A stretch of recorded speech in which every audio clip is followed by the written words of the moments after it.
UP में ढेरों ऐसे गैंगस्टर पैदा हुए जिन्होंने सालों तक अपने खौफ के नाम पर किसी राजा की तरह शासन किया। दबंगई के दम पर इन्होंने बाहुबली का तमगा हासिल किया और फिर सफेद पोश भी बने। तो दोस्तों, स्वागत है आपका हिंदी पैक चैनल में। और आज के इस वीडियो में हम बात करने वाले हैं उत्तर प्रदेश के उस कुख्यात डॉन अतीक अहमद के बारे में। तो वीडियो को बिना स्किप करे अंत तक देखते रहिए। चलिए वीडियो को शुरू करते हैं। अतीक के गुनाहों की लिस्ट जितनी लंबी है उतनी ही उसकी सियासी उपलब्धियां। वह माफिया है, गैंग लीडर है, हिस्ट्री शीटर है, बाहुबली है, दबंग है, तो साथ ही आतंक का दूसरा नाम भी है। लेकिन इन सब के बावजूद 5 बार विधायक और 1 बार उस फूलपुर सीट से सांसद भी रहा है, जहां से कभी देश के पहले प्रधानमंत्री पंडित जवाहरलाल नेहरू लोकसभा का चुनाव लड़ते थे। अतीक के डर का पता इस बात से भी लगाया जा सकता है कि हाईकोर्ट के 10 जजों ने उसके मुकदमे की सुनवाई से खुद को अलग कर लिया था। Umesh Pal suit out case के बाद हाईकोर्ट ने एक फैसले में टिप्पणी करते हुए लिखा है कि ऐसा लगता है कि प्रयागराज के कुछ इलाके में अब भी कानून का नहीं बल्कि अतीक का राज चलता है। अतीक के बारे में कहा जाता है कि वह इतना शातिर और खूंखार है कि अपराध से लेकर कारोबार और दबंगई से लेकर सियासत तक जो भी उसके रास्ते में आया उसका अंजाम चांद बाबा से लेकर उमेश पाल तक एक जैसा ही हुआ। एक तांगे वाले का अनपढ़ बेटा अतीक इतना महत्वाकांक्षी है कि पैसों की खातिर जुर्म की दुनिया में कदम रखने के बाद वह कुछ ही दिनों में अपराध जगत का बेताज बादशाह बन गया।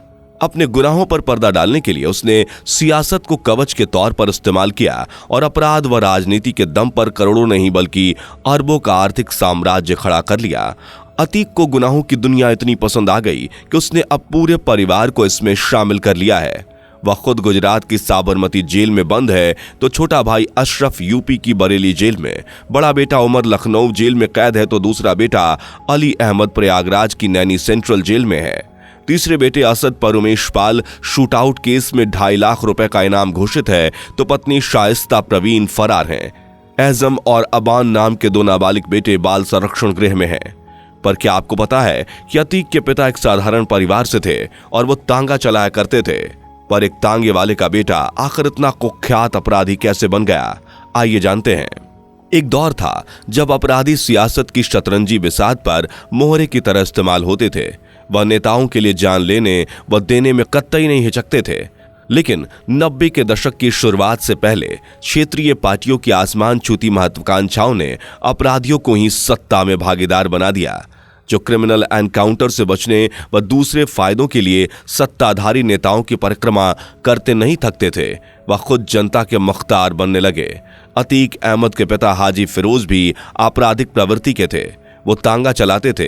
बेहद मामूली घर के हाजी फिरोज की माली हालत ऐसी न थी कि वह अतीक समेत अपनी दूसरी औलादों को बेहतर तालीम दिला सकते।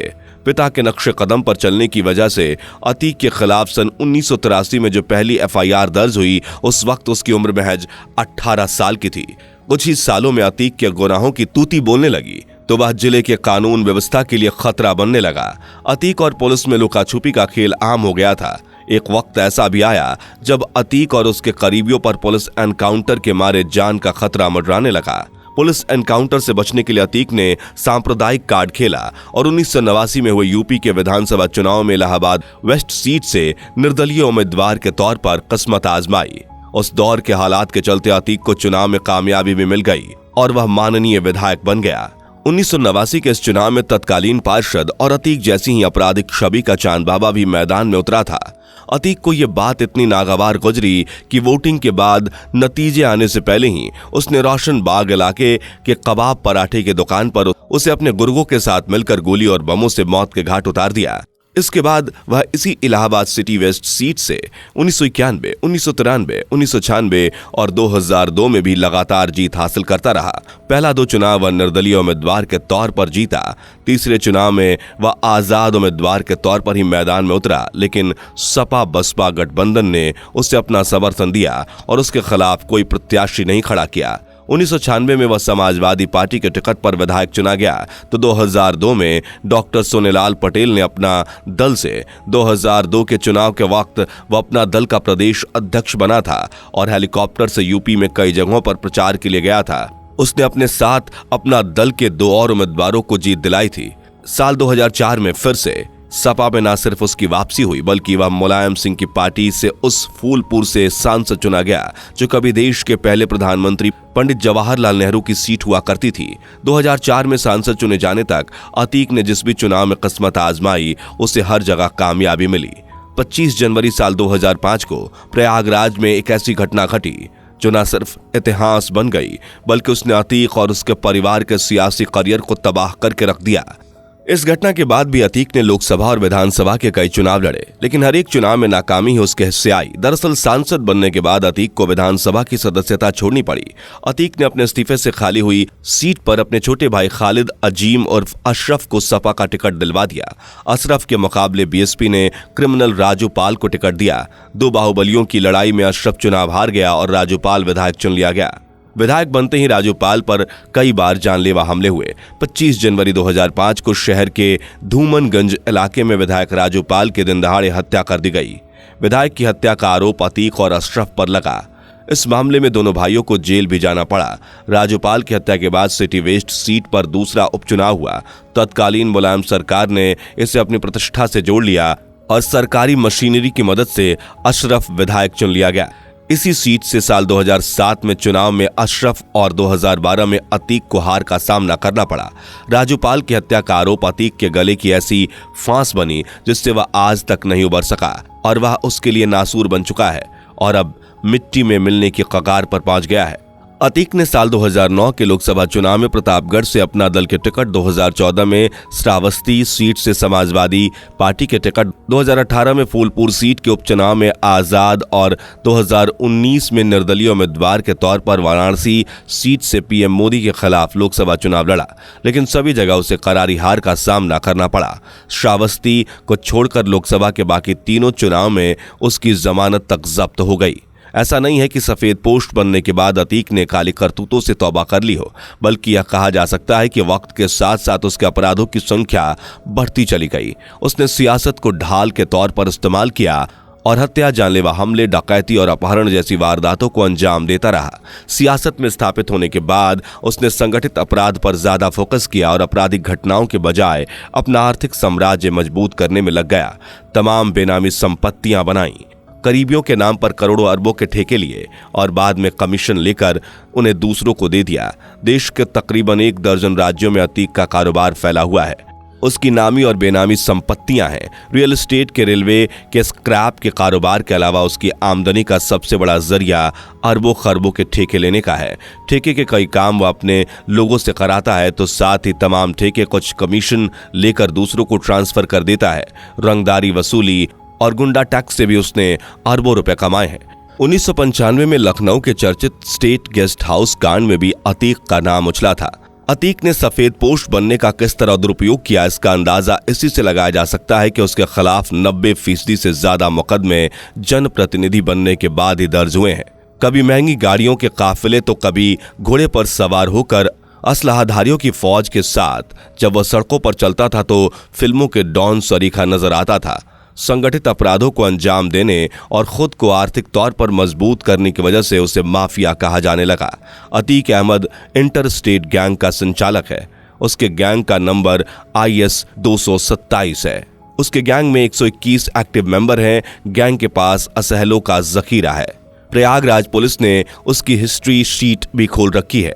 शहर के खुलदाबाद थाने में उसकी हिस्ट्री शीट का नंबर 53A है। अतीक के खिलाफ अब तक करीब 250 मुकदमे दर्ज हो चुके हैं। इनमें मायावती राज में एक ही दिन में दर्ज किए गए 100 से ज्यादा वह मुकदमे भी शामिल हैं जिन्हें हाई कोर्ट के आदेश पर बाद में स्पंज कर दिया गया था। उसके खिलाफ दर्ज आपराधिक मुकदमों की संख्या अब बढ़कर 101 हो गई है।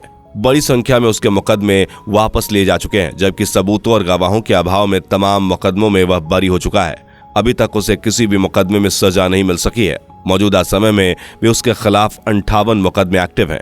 इनमें से 50 के करीब मुकदमे कोर्ट में पेंडिंग हैं, जबकि बाकी मामलों में अभी जांच पूरी नहीं हो सकी है।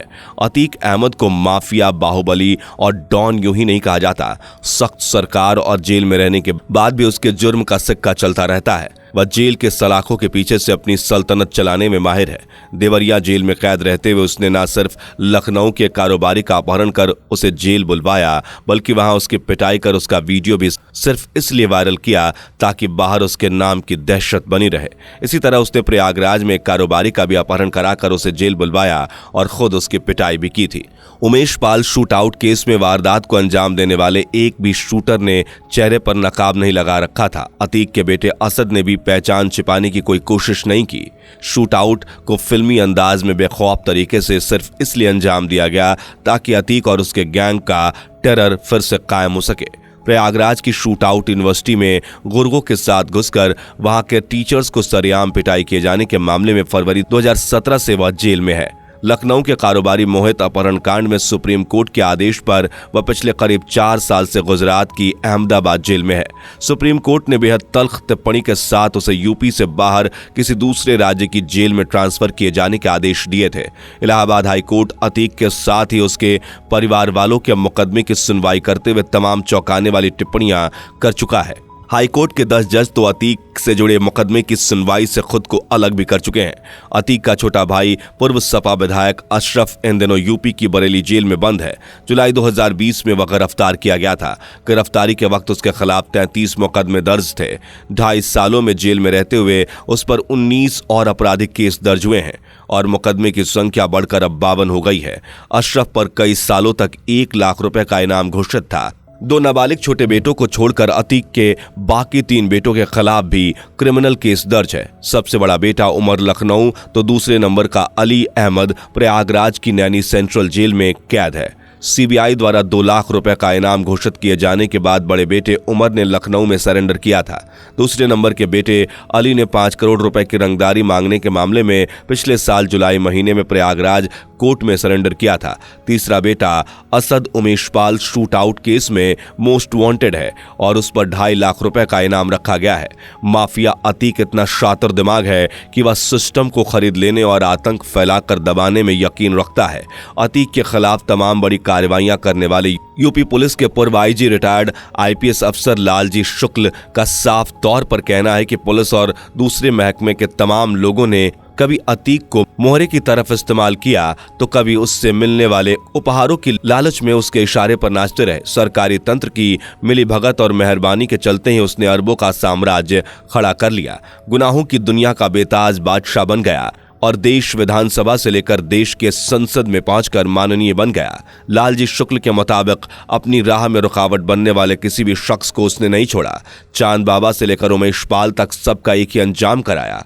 उनका कहना है कि जिन लोगों पर अतीक जैसे खतरनाक माफिया का शिकंजा कसने की जिम्मेदारी थी वह उसका बचाव करते थे। सरकारी मशीनरी से लेकर सियासी पार्टियों ने उसे आज इस मकाम पर पहुंचा दिया है। योगी राज में अतीक और उसके गुर्गों के साथ ही तमाम करीबियों के खिलाफ भी बड़ी कार्रवाइयां की गई हैं और उसकी कमर तोड़ दी गई है, लेकिन गुनाह की दुनिया का खात्मा होना अभी पूरी तरह से बाकी है। Umesh Pal shoot out case के बाद जारी किए गए आंकड़ों के मुताबिक योगी राज में माफिया अतीक के गैंग पर कुल 144 कार्रवाइयां की गई हैं। गैंग से जुड़े हुए 14 लोगों की गिरफ्तारी हुई है। 22 करीबियों की हिस्ट्री शीट खोली गई है।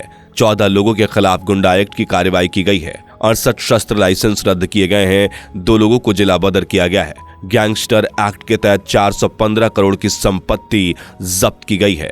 751 करोड़ रुपए की अवैध संपत्तियों का ध्वस्तीकरण किया गया है। इसके अलावा ठेके, टेंडर और दूसरे अवैध कामों पर 1200 करोड़ रुपए से ज्यादा की चोट की गई है। अतीक को कुल मिलाकर 2368 करोड़ रुपए की आर्थिक चोट दी गई है। हालांकि जानकारों का दावा है कि 2 अरब से ज्यादा की आर्थिक चोट के बावजूद उसके साम्राज्य पर कोई खास फर्क नहीं पड़ा है। उसके खिलाफ ईडी ने मनी लॉन्ड्रिंग का केस भी दर्ज किया है। काली कमाई को लेकर माफिया के कई करीबी ईडी की रडार पर हैं। तमाम मामले में गैंग के कई सदस्यों की जमानत कोर्ट से निरस्त कराई जा रही है। शहर के लूकरगंज इलाके में अतीक के कब्जे से खाली कराई गई जमीन पर गरीबों के लिए बेहद कम कीमत पर फ्लैट बनाए जा रहे हैं। हालांकि इन सारी कवायदों के बावजूद माफिया की दहशत की दुनिया का अभी पूरी तरह से खात्मा नहीं हो सका है। पर अतीक के परिवार का कहना है कि वह गुंडा, माफिया और बाहुबली नहीं बल्कि गरीबों और मजलूमों का रहनुमा है। वह अरसे से सियासी साजिश का शिकार होता रहा है और सियासी फायदे की वजह से ही अब उसका एनकाउंटर किया जा सकता है। कहा जा सकता है कि सरकारी तंत्र और सियासी पार्टियों ने भले ही अतीक को ठिकाने लगाने के बजाय अपने फायदे की लालच में हमेशा उसे संरक्षण दिया, लेकिन अतीक जैसे माफियाओं को लेकर उस समाज को भी नए सिरे से सोचने की जरूरत है, जो उसे अपने रहनुमा के तौर पर चुनकर संसद और विधानसभा भेजती रही है। खैर, न्याय व्यवस्था तो अपना काम करेगी ही और उसे अपने गुनाहों की सजा मिलेगी। पर आपका क्या कहना है, हमें कमेंट करके जरूर बताएं। हमें आपके कमेंट का बेसब्री से इंतजार रहेगा।